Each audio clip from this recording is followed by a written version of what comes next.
para estudiar tumores, áreas de gliosis, etc. El FLAIR es una secuencia que es la tercera secuencia más importante por ahí en el cerebro, después del T1 y T2. Es una secuencia que nos marca muy bien el edema, ¿sí? Y las lesiones que tienen líquido, pero con la única diferencia que con respecto al T2, lo que hace es borra el líquido libre, o sea, borra el líquido cefalorraquídeo. Entonces, si tenemos una área de edema en el parénquima cerebral, la vamos a ver muy bien, pero el líquido cefalorraquídeo se va a seguir viendo negro, por lo cual va a ser todavía más fácil de identificar esas áreas de edema. Y son muy útiles y son la secuencia madre a la hora de estudiar, por ejemplo, la esclerosis múltiple, en donde las lesiones desmineralizantes se presentan hiperintensas, se ven blancas y resaltan mucho estas imágenes teniendo saturada o teniendo líquido cefalorraquídeo negro. Bien. Luego tenemos una secuencia que se llama DWI o Diffusion Weighted Image, imagen potenciada en difusión. Una secuencia que ustedes la miran y parece una imagen fea porque tiene poca resolución espacial, anatómicamente es mala, aunque es muy útil para valorar el edema, para valorar las isquemias. Es una secuencia donde, por ejemplo, en lo que serían las isquemias, nos puede indicar muy rápidamente que hay un infarto cerebral sobre todo, y esto nos puede marcar ya incluso 10 o 15 minutos después de haberse producido la lesión vascular, cosa que por ahí en tomografía es muy difícil de ver, ¿sí? Ustedes de repente en alguna clase de neurología lo han estudiado, les digo ahora por si no lo estudiaron, en la tomografía computada, cuando hay un infarto agudo, o un ACV isquémico reciente, es muy difícil de ver el ACV isquémico en la tomografía computada porque no se ve realmente. Cuando es muy reciente no se ven los cambios. Sin embargo, en la secuencia de difusión, estos cambios aparecen muy rápidamente, por lo cual al tratamiento precoz, a la detección precoz de las lesiones vasculares isquémicas. La secuencia gradiente de ECO o GRE es una secuencia útil para ver hemorragias o microhemorragias, y una secuencia que está potenciada en T2, o sea, una secuencia que es muy parecida al T2, pero por ahí tiene una menor resolución anatómica, pero nos deja ver en pequeñas lesiones, en alteraciones del campo magnético que puedan ser generadas por calcificaciones o hemorragias. Densidad protónica es una secuencia que es muy útil para valorar las articulaciones. Hay un micrófono abierto. A ver si pueden corroborar. Doutor, já Sí, que te interrompiste, já te hago uma pergunta. Uma vez que o paciente passou toda uma, me olvidé como se chama, pero toda uma onda assim de exames. A máquina passou uma vez para o paciente.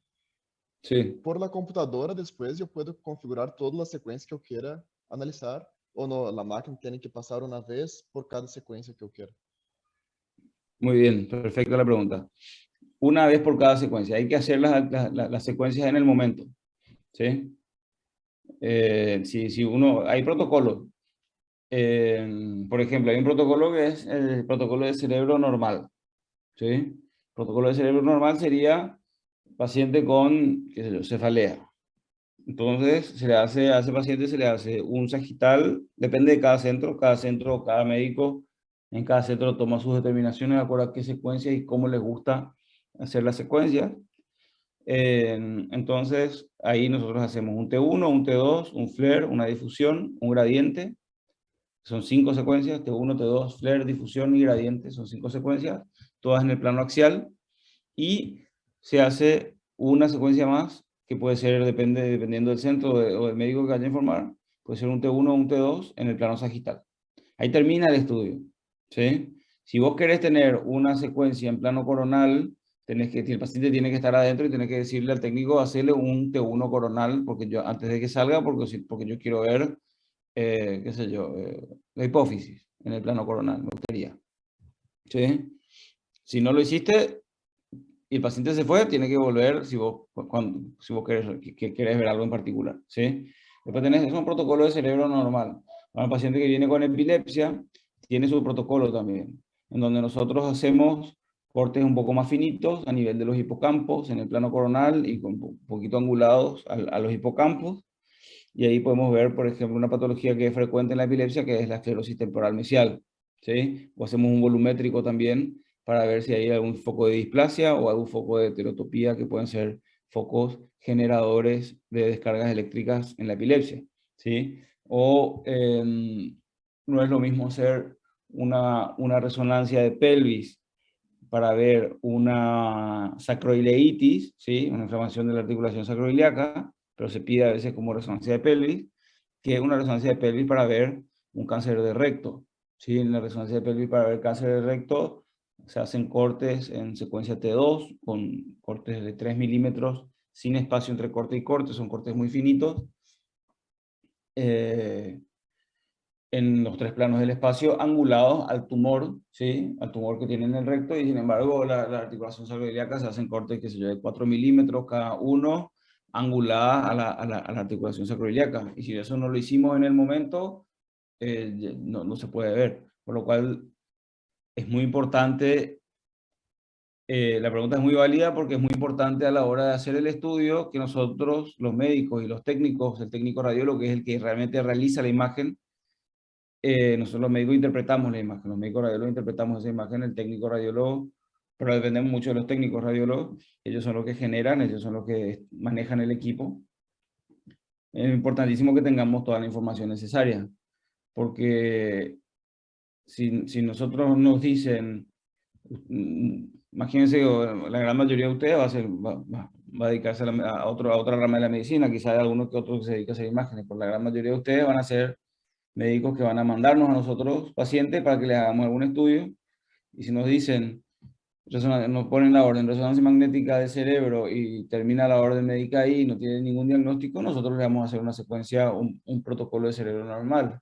Ahora resulta que el paciente tenía un tumor del cerebro, no le hicimos las secuencias indicadas para el cerebro, resulta que el paciente tenía epilepsia, no le hicimos los cortes indicados para la epilepsia, o resulta que el paciente tenía hiperprolactinemia, lo que querían ustedes no era un cerebro, era una hipófisis, porque el protocolo de hipófisis es totalmente diferente al protocolo de cerebro, ¿sí? O resulta que el paciente tenía una orbitopatía tiroidea y al final, como era cráneo, usted le vio resonancia de cráneo y pensaron que era que los nervios ópticos y la musculatura ocular extrínseca se ve igual que en una resonancia del cerebro. Nosotros no lo hicimos el corte coronal angulado al nervio óptico y a la musculatura orbitaria para ver exactamente qué espesor tiene el músculo, sino que lo agarramos en un plano que es medio oblicuo y no se puede medir bien así el nervio óptico, y entonces cambia el diagnóstico, ¿verdad?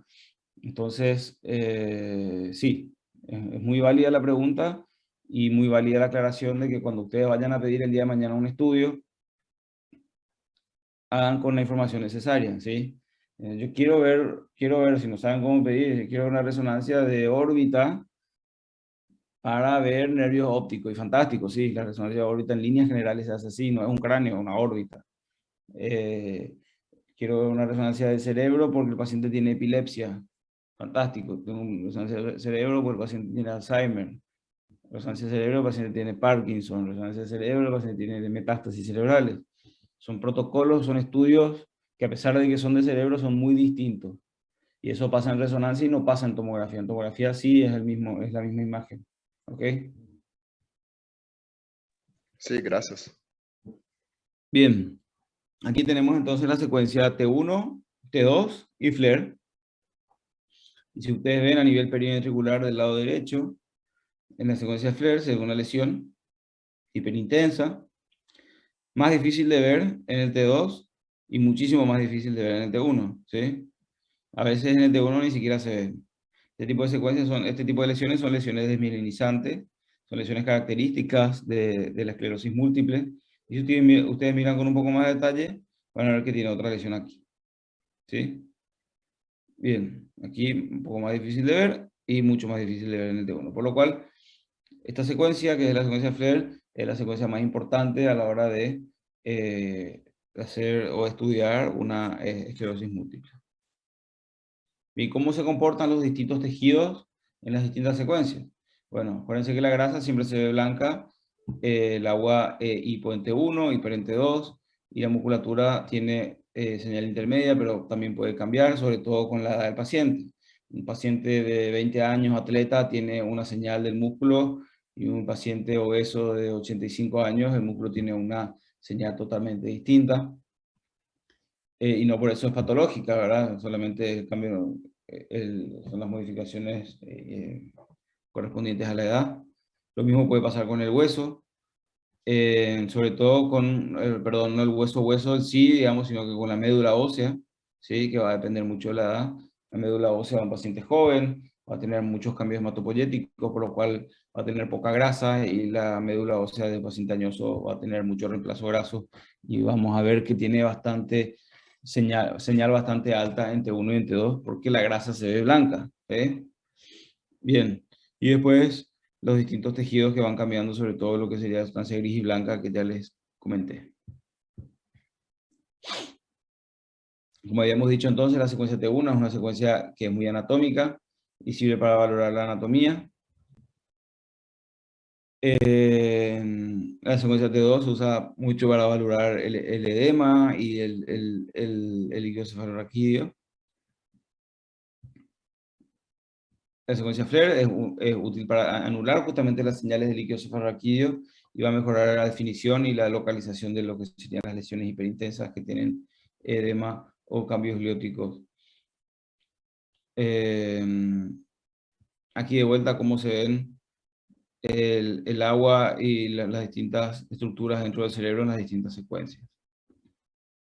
Hay otras secuencias, como ya les había dicho, la densidad protónica, que es muy útil para ver articulaciones, la secuencia STIR.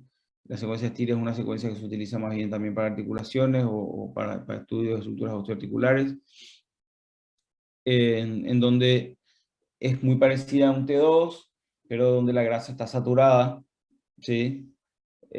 Muy parecido a un T2 FATSAT, le llamamos, porque ahí lo que hacemos es, ¿qué pasa? Como el agua es blanca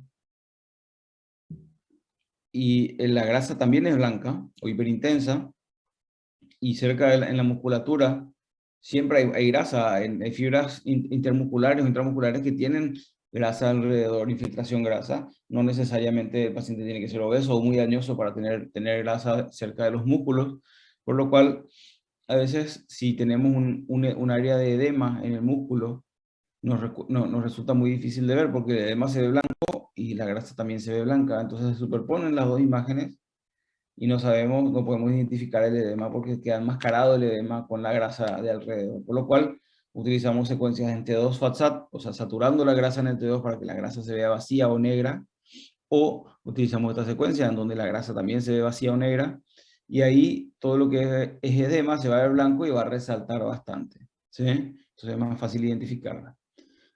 En la secuencia de supresión grasa la podemos aplicar en el T1, en el T2, o también lo podemos aplicar en el FLAIR.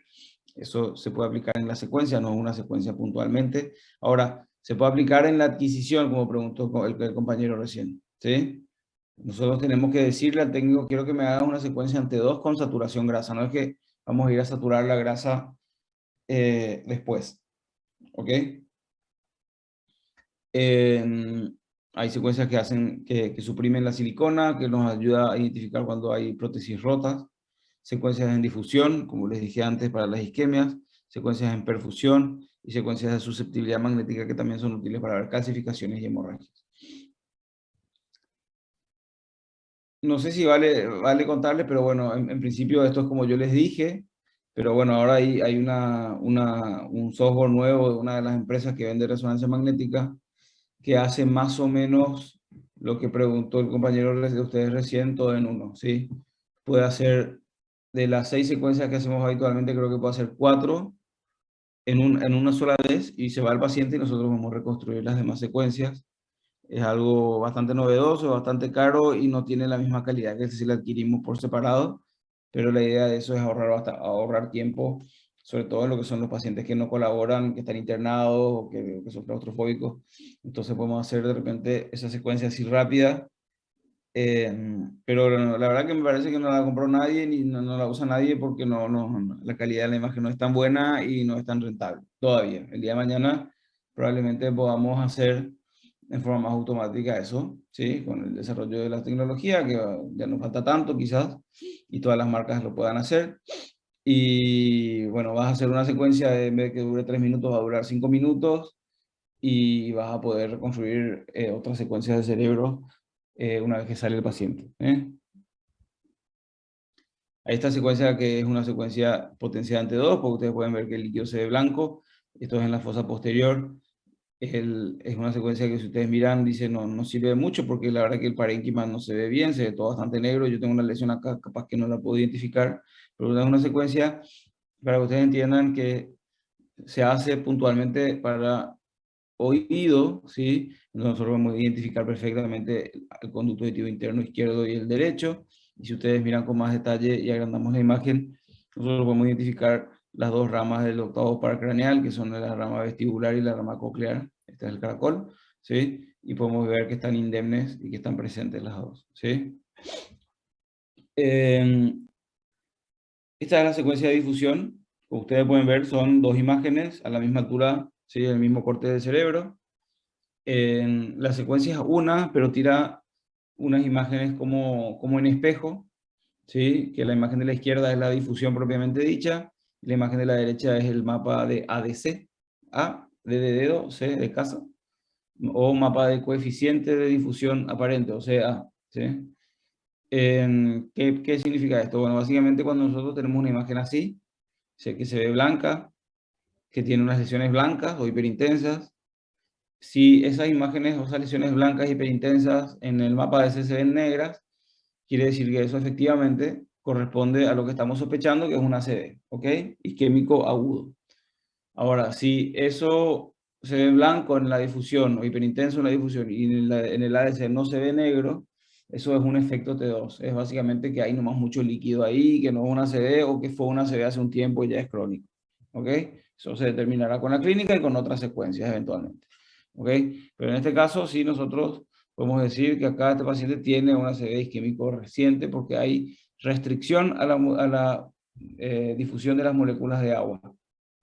Ok, eso lo vamos a ver en otra clase de neuro un poquito más adelante, pero es una secuencia que les tiene que quedar muy en claro que el día que hagan por ahí clínica médica o neurología o que están en una urgencia y que efectivamente dispongan quizás de un resonador, se puede utilizar para identificar rápidamente en las lesiones vasculares isquémicas agudas, ¿verdad?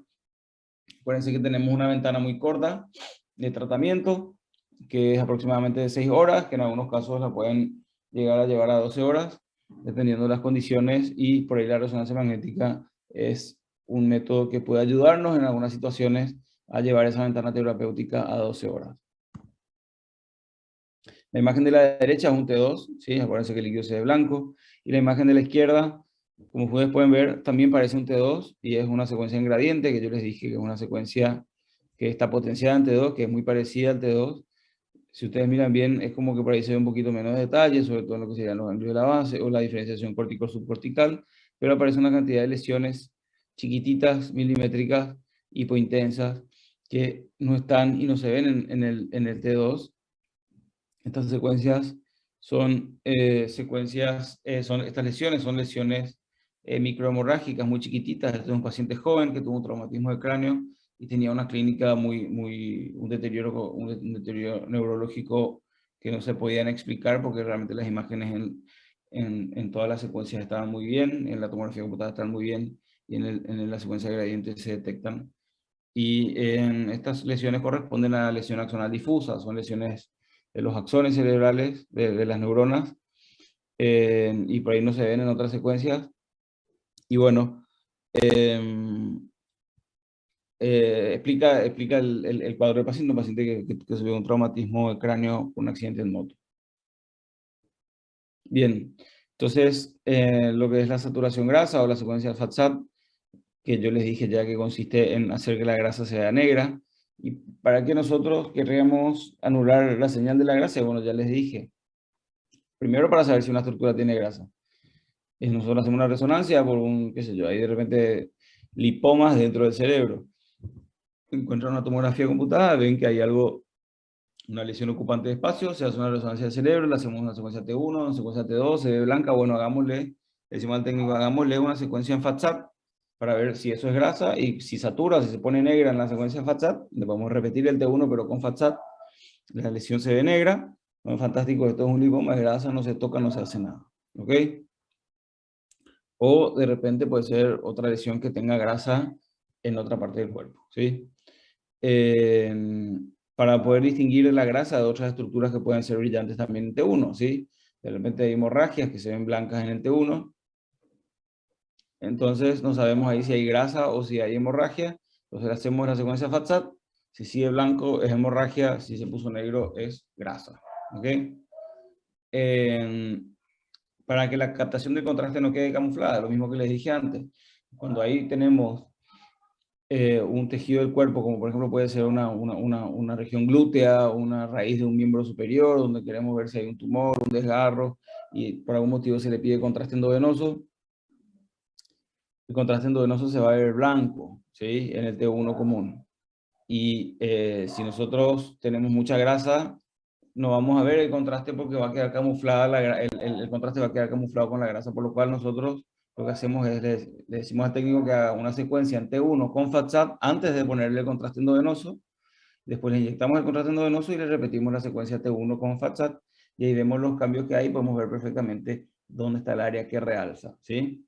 El contraste endovenoso, un paréntesis aquí, se pone, es blanco en resonancia magnética en secuencias T1, ¿sí? Que son las secuencias que se utilizan para valorar el contraste. No es que nosotros hacemos T1, T2, flare, gradiente, difusión, sin contraste, y después le repetimos todo de vuelta con contraste. No, en resonancia se utiliza el contraste solo con las secuencias T1, ¿sí? Si nosotros hacemos contraste y después de hacer contraste, administrar contraste, hacemos una secuencia T2, puede pasar que no se vea nada o que puede pasar que se vea más negro el contraste, ¿sí? Por lo cual en líneas generales no ayuda, salvo cierto tipo de estudios que les voy a contar en otro momento, ¿sí? Que pueden utilizarse, pero son puntuales, secuencias potenciadas en T2, sobre todo en gradiente. Entonces, para que la captación no quede camuflada, para que las zonas de edema con grasa no queden camufladas, y para, en secuencia T2, y en las secuencias angiográficas a veces se utiliza para suprimir el tejido de fondo, ¿sí? Aquí tenemos un ejemplo muy característico de la utilidad de las secuencias con saturación grasa. Esta es una resonancia de columna lumbar. Tenemos una secuencia T1 a la izquierda, un T2 en el medio y una secuencia STIR a la derecha. En la imagen de la izquierda, el T1, se nota que es un paciente que tiene la médula ósea blanca, un poquito blanca, por lo cual tiene reemplazo graso, ¿sí? Bien, en la secuencia STIR, ¿se acuerdan que es como un T2, donde el líquido se ve blanco, pero la grasa se pone negra? Y aquí tenemos un paciente que viene con dolor y tiene, nosotros vemos en la secuencia T1 que tiene 3 fracturas por aplastamiento de los cuerpos vertebrales, una en L1, otra en L2 y otra en L4. ¿Sí? El paciente refiere que se cayó hace una semana, tuvo un traumatismo y él refiere que ya tenía traumatismos anteriores y dolores crónicos de espalda. Entonces, cuando le hacemos nosotros el T2, vemos lo mismo, que hay un aplastamiento en L1, en L2 y en L4. Y cuando le hacemos la secuencia STIR, vemos que la fractura en L1 es bastante negra y las fracturas en L2 y en L4 están blancas, que eso es más difícil de verlas en las otras secuencias. Con esto nosotros podemos decirle al paciente y estar seguros que el paciente se cayó, que tuvo fracturas por aplastamiento y que la fractura por aplastamiento en L1 es crónica porque no tiene edema, y las que son en L2 y en L4 son agudas porque son fracturas que tienen edema, ¿sí? Entonces, la fractura en L1 es muy distinta a la de L2. Si ustedes la ven, eso se ve claramente en el STIR y todos nosotros podemos estar seguros de que clínicamente este paciente se cayó y se fracturó L2 y L4 ahora, y L1 se fracturó hace más de 3 meses, porque ya no tiene edema. Bien, con respecto a la contrastación, hay que tener en cuenta que esto pasa similar a lo que pasa en la tomografía computada. Nosotros, cuando administramos contraste, refuerzan las meninges y los vasos, y nada más, el parénquima del cerebro no realza, ¿sí? No, porque el contraste no pasa la barrera hematoencefálica, y cuando notamos realce del parénquima es porque alguna patología está ocurriendo, y puede ser porque hay un área de hipervascularización, un área de ruptura de la barrera hematoencefálica, o áreas de neoangiogénesis. ¿Okay? Aquí tenemos una imagen en T1 sin contraste a la izquierda y a la derecha una con contraste. El paciente tiene un glioblastoma, que es un tumor maligno grado 4 de cerebro, que es muy agresivo, que tiene áreas que no captan contraste, que están en el centro, que son áreas de necrosis. El tumor crece tan rápido que se va necrosando adentro y va creciendo en la periferia.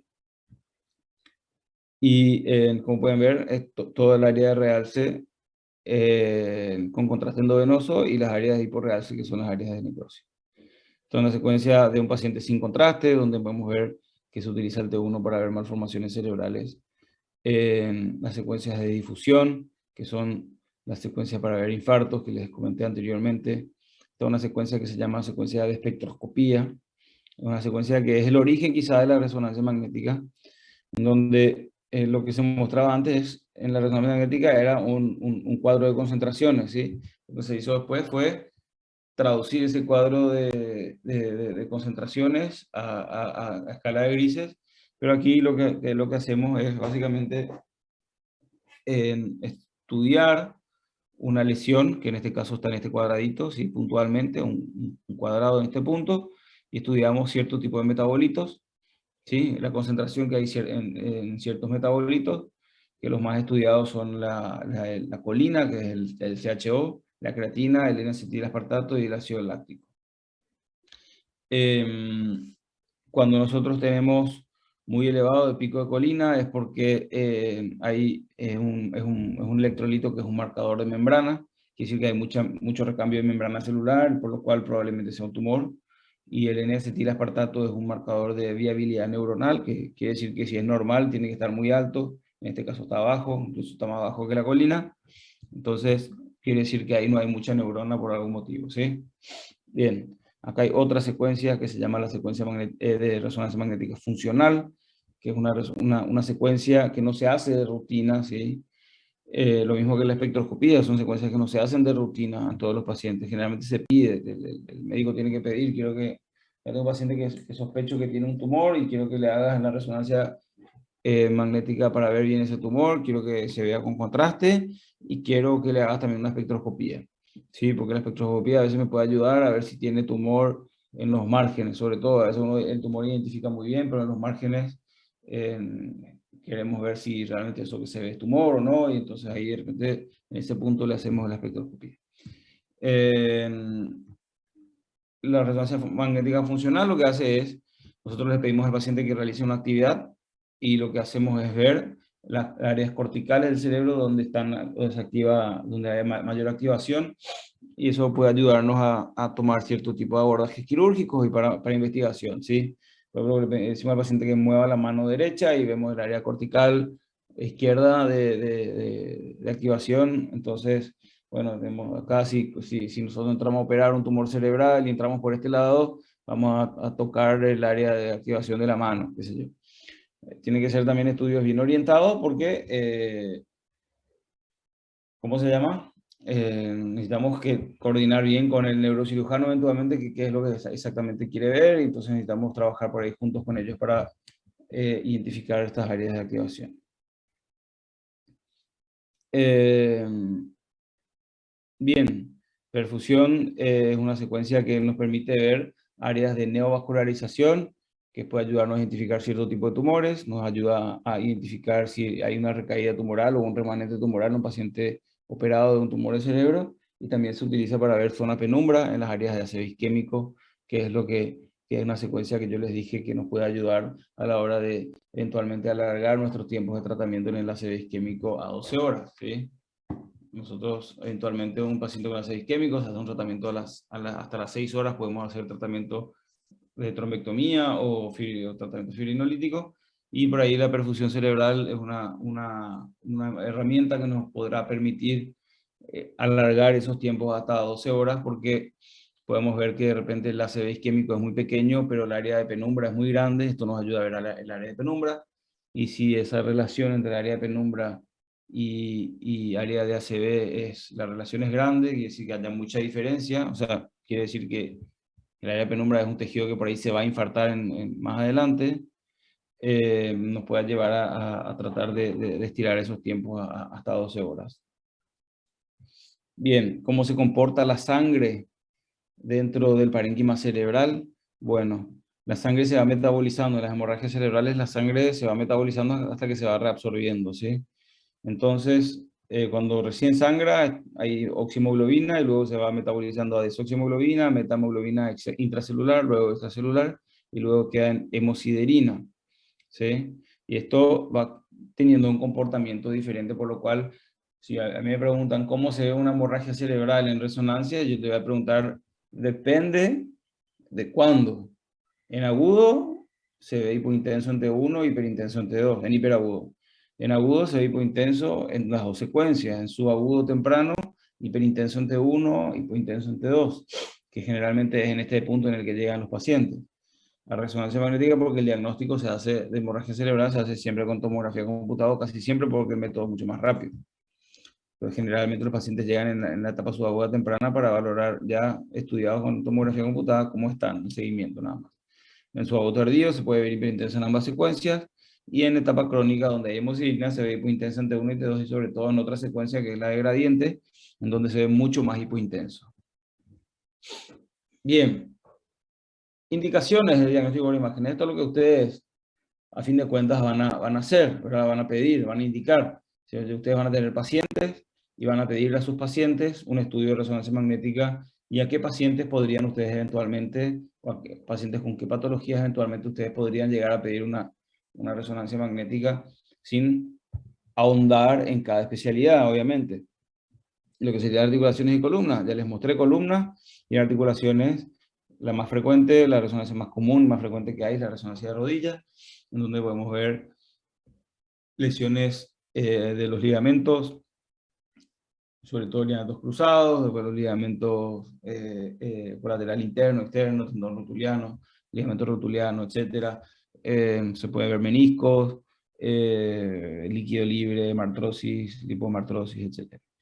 En el sistema nervioso central también podemos ver lesiones vasculares isquémicas, con transformación hemorrágica, tumores. La resonancia magnética es el método diagnóstico por excelencia para lo que serían todas articulaciones y sobre todo cerebro. En articulaciones, de repente, para cierto tipo de patologías podemos utilizar la ecografía, debido a que es por ahí más económico, y porque el paciente no tiene que someterse a un campo magnético, si es claustrofóbico, qué sé yo. Podemos en algún tipo de articulaciones, y sobre todo cuando tenemos una mano muy entrenada, un médico muy entrenado para ese tipo de patologías, la ecografía puede ser muy buena, puede competir en algún sentido a la resonancia, pero en líneas generales la resonancia es superior, y no es operador dependiente porque puede interpretarla, ya se hizo la resonancia, por lo cual pueden ver 5 o 6 médicos y tomar una conducta, pueden tener eventualmente una interpretación distinta, pero la imagen ya está hecha. En cambio, la ecografía depende del que está haciendo en el momento de la ecografía. En cerebro, la tomografía computada no tiene el nivel de resolución o de discriminación en tejidos blandos que tiene la resonancia magnética, por lo cual es el método indicado para la gran mayoría de las patologías cerebrales, salvo que haya alguna contraindicación de realizar resonancia magnética. Hoy por hoy podemos hacer en cerebro también, o en otras partes del cuerpo, angioresonancia, que es la valoración de las estructuras vasculares cerebrales, ¿sí? Y podemos hacer angioresonancia del cerebro sin contraste endovenoso, y eso también es muy útil para pacientes que tengan eventualmente hipersensibilidad o alergia al contraste yodado, que se usa en tomografía o en angiografía digital, o que tienen por ahí insuficiencia renal. Estos estudios son muy buenos, sobre todo para la parte de la patología vascular arterial. En este paciente tenemos un caso de una malformación arteriovenosa parietal derecha. La imagen de la derecha también se utiliza para estudios cardíacos, funcionalidad miocárdica o secuelas de infartos. Tiene cada vez más utilidades en resonancia magnética cardíaca. Con la angioresonancia, bueno, nosotros podemos ver la vía biliar intra y extrahepática con muchísimo detalle en resonancia magnética, y esto a veces es muy útil porque la ecografía, que es el método más utilizado, el más económico, también tiene sus limitaciones. A veces el paciente es muy gordo o tiene muchos gases y no nos permite ver adecuadamente el colédoco. El colédoco queda enmascarado a veces por el estómago y por el duodeno, entonces no podemos ver correctamente el colédoco, y un paciente con un cuadro por ahí obstructivo, la colangioresonancia es un método espectacular para identificar cálculos en la vía biliar. Entonces, eso por ahí de repente puede hacer incluso que se ahorre, porque a veces el paciente entra a cirugía, le hacen la colecistectomía, de repente no le hicieron una CEPRE porque no tenía tanta clínica, no estaba ictérico, entonces se suponía que no tenía un cálculo en el colédoco. Después el paciente sigue con molestias después de la cirugía, y resulta que 2 semanas después le hacen una colangioresonancia y ¡puc! Aparece el cálculo ahí, y podía haberse hecho la CEPRE en el mismo acto quirúrgico de la colecistectomía, ¿verdad? En algunos países se hace ya en forma rutinaria la colangioresonancia antes de entrar a una cirugía de colecistectomía, porque porque se han encontrado muy buenos resultados de esa manera.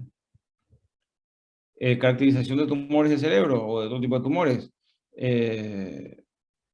La resonancia magnética tiene una resolución espacial que es muy buena. Entonces, la verdad que en este caso, como por ejemplo un adenoma hipofisario, se ven muy bien las lesiones y se pueden caracterizar el tipo de lesiones que podemos encontrar. Para lo que sería la estratificación de tumores, también en pelvis se utiliza cada vez más. La resonancia magnética se utiliza para estratificar tumores de endometrio, de cuello de útero, de próstata, de recto, de ano, de vejiga. Son ya hoy mandatorios.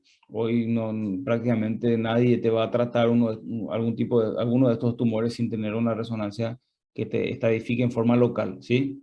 Ustedes tienen que saber que en oncología se estadifican los tumores en forma local y a distancia, ¿sí? Lo que sería local es para ver qué grado de invasión tiene con los tejidos aledaños, y estos tumores que yo les dije se utilizan, o sea, se estadifican localmente con resonancia magnética, y después la estadificación a distancia se pueden hacer eventualmente con tomografía computada, con resonancia o con PET-CT.